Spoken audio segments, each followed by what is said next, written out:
ও তো আমার সাথে কথা না বলে থাকতেই পারতো না।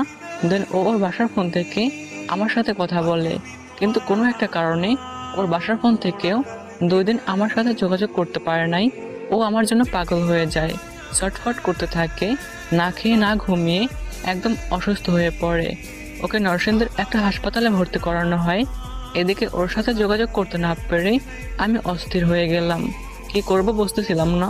সারাক্ষণ ফোনের দিকে তাকিয়ে থাকতাম, কখন মেসেজ দিবে, কখন ওর সাথে কথা বলবো। দেখতে দেখতে 2 দিন হয়ে গেল, কোনো মেসেজ আসে না। এদিকে আমার অবস্থা একদম খারাপ হয়ে গেল। 2 দিন পরে হঠাৎ একটা অজানা নাম্বার থেকে কল আসে। সেটা ছিল ওর বড় বোন। সে আমাকে সব ঘটনা খুলে বলে। আমি তো স্তব্ধ হয়ে গেলাম। দেন আমি আমার প্রিয় মানুষটাকে ভিডিও কলে দেখি, একদম পাগলের মতো লাগতেছিল, ছটফট করতেছিল। আমাকে দেখে সে শুধু একটা কথাই বলতেছিল, আবির, আমি তোমাকে ছাড়া থাকতে পারবো না।